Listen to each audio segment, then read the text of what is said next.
صلى الله عليك يا رسول الله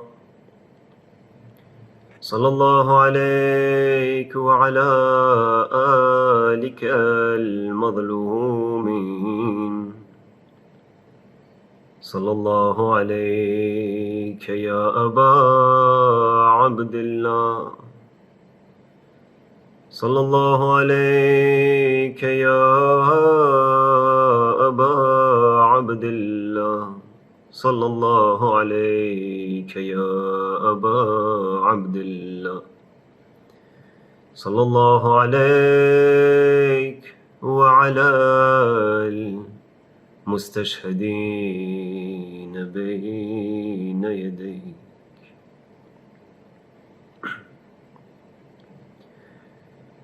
À travers la vie de l'imam al-Hussein et de ceux qui l'accompagnèrent à Karbala,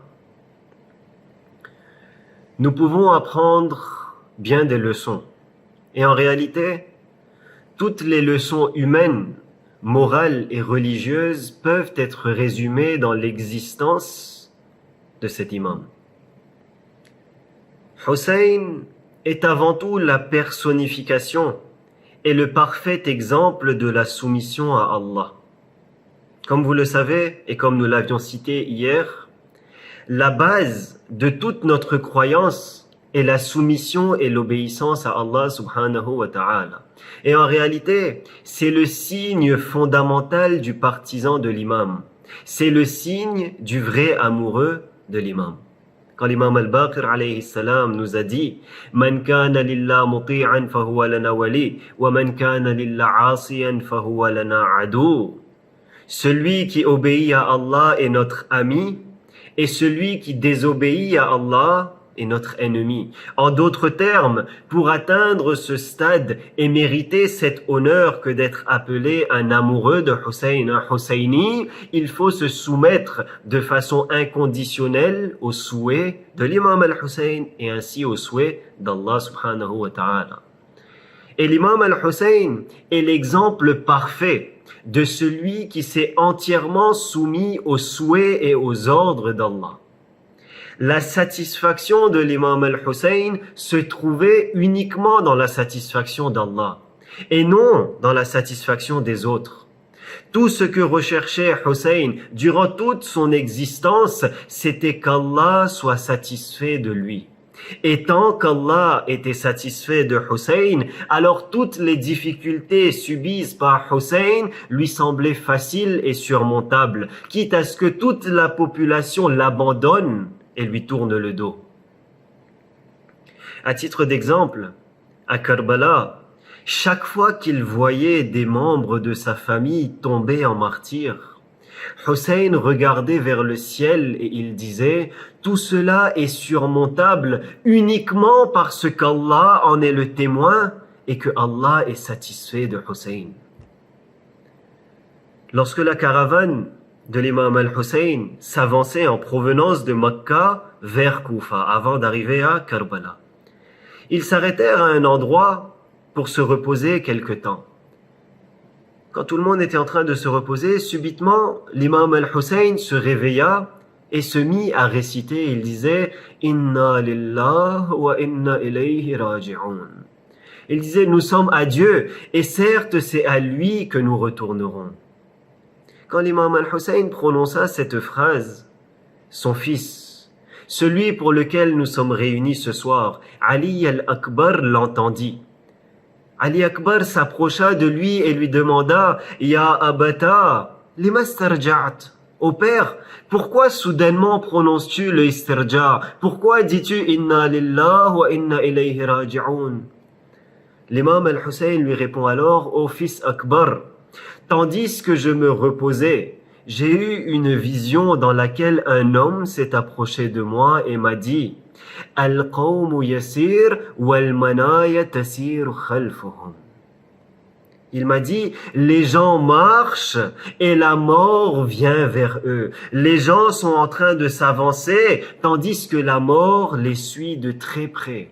Ô Akbar, sache qu'il s'agissait de nous. Nous sommes en train de nous diriger vers une mort certaine. Ô Akbar, es-tu préparé pour ce qui nous attend? Ô Akbar, au bout de cette route, des souffrances insurmontables nous attendent. Ô Akbar, la mort est inévitable pour nous. À cet instant, Ali al-Akbar répond une phrase à son père. Une phrase qui témoigne de la grandeur et de la perfection de son caractère. Celui pour qui Hussein disait « Allahumma shhad » فقد برز إليهم غلام أشبه الناس خلقا وخلقا ومنطقا برسولك. Celui pour qui Hussein disait « Oh Allah, sois témoin » se dirige vers la mort, l'être qui ressemble le plus à ton prophète, que ce soit physiquement, intellectuellement ou dans son comportement.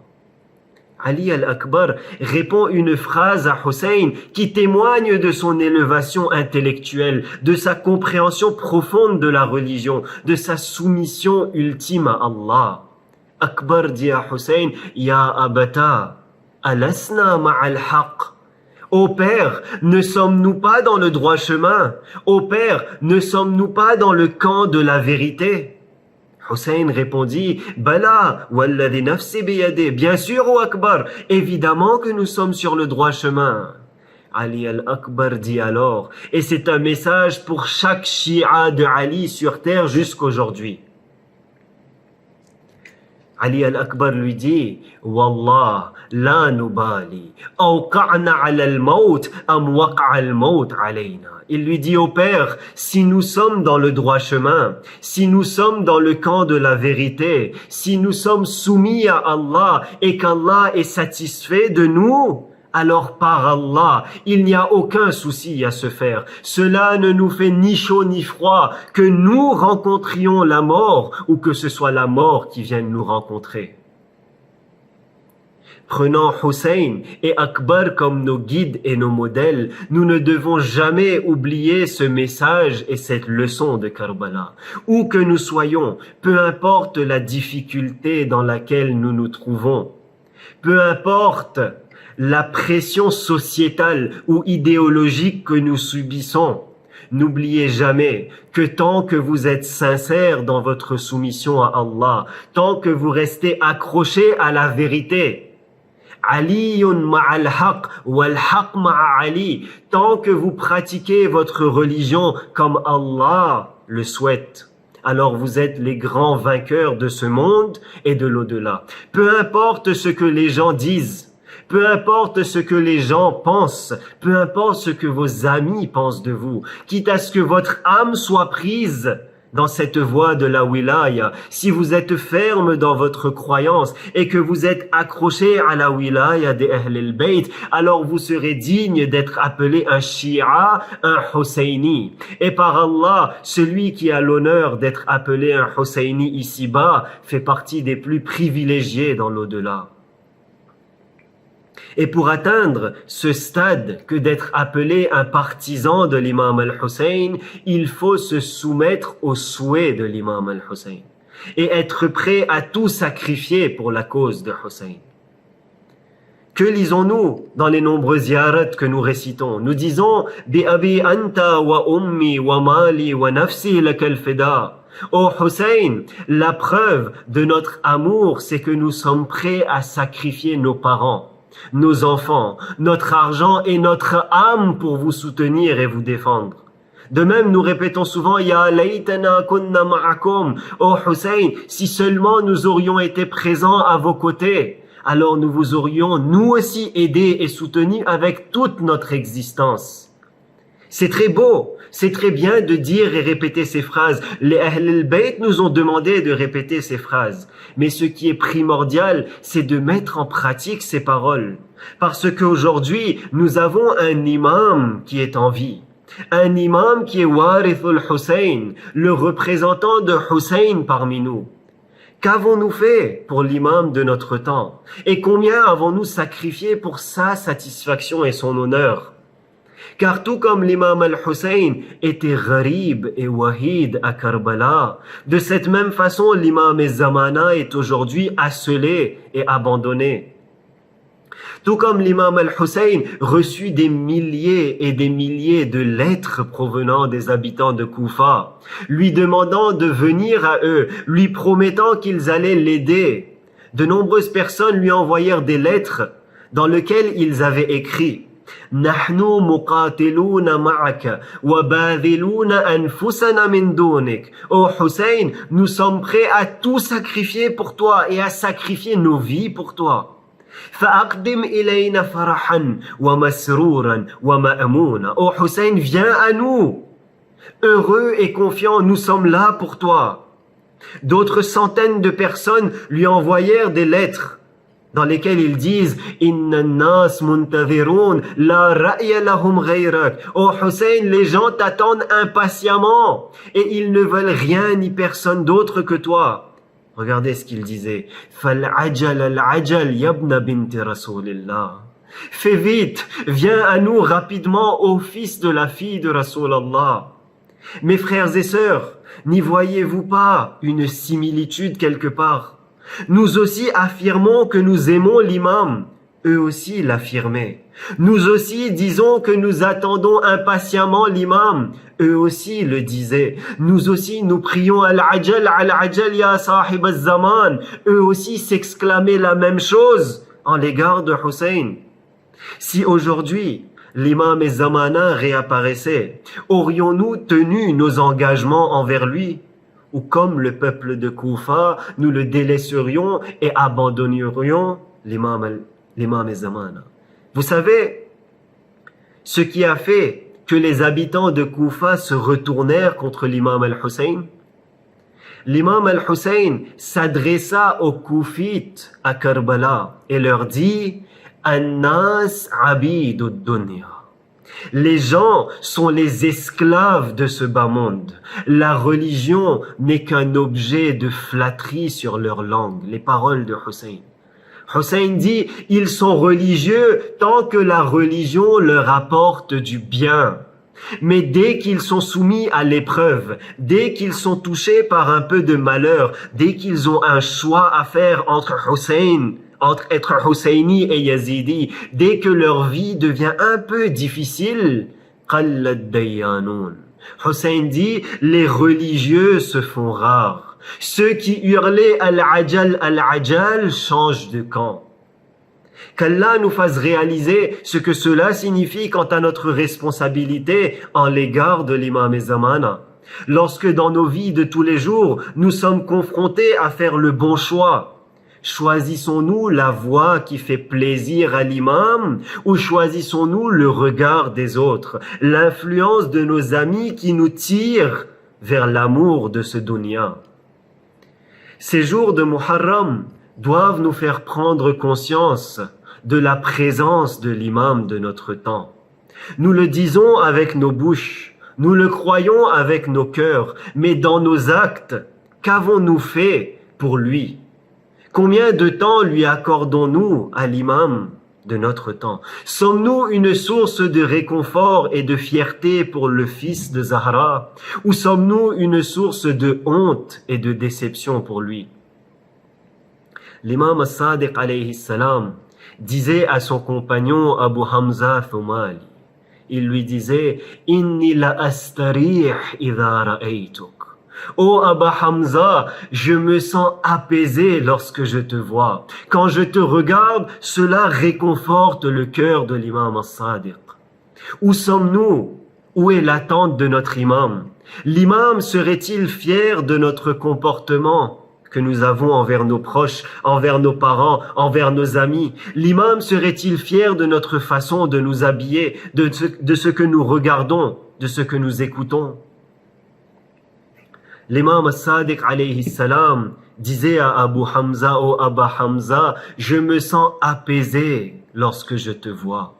Tel est le caractéristique du shia de l'imam, du partisan de l'imam, du compagnon de l'imam.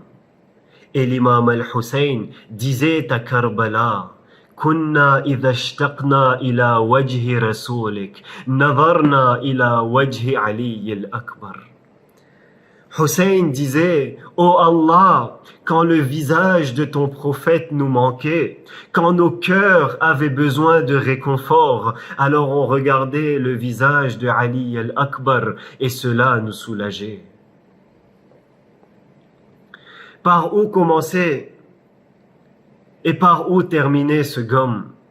Azadaro, comment voulez-vous que je vous décrive de quelle façon Hussein regardait ce Akbar s'en aller vers le Maïdan?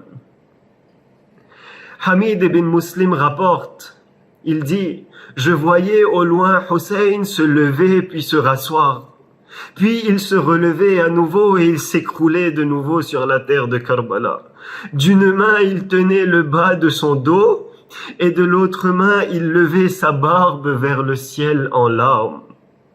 Il rapporte, il dit, Nazar al-Hussein ilayhi nazratan ayisun minhu. Hussein regardait partir Akbar vers le Maïdan du regard d'un père anéanti. Depuis le début de la bataille, l'imam al-Hussein demandait aux femmes et aux enfants de s'abstenir de pleurer à voix haute, afin de ne pas montrer signe de faiblesse à l'ennemi. Vous savez comme qui? Tout comme l'imam Ali alayhi salam à Madina, lorsqu'il demandait à ses enfants de retenir leurs larmes et leurs cris, de ne pas hurler pendant le rousle de Fatima, jusqu'à ce que Ali se mette lui-même à hurler de peine quand sa main passa sur les côtes brisées de Zahra. De cette même façon à Karbala, l'imam al-Hussein lui-même se mit à hurler de peine quand Akbar tomba. Hussein disait, ala dunya ba'daka al-afa ya Ali. Oh Allah, octroie-moi maintenant la mort, car une vie sans Ali Akbar ne vaut plus la peine d'être vécue.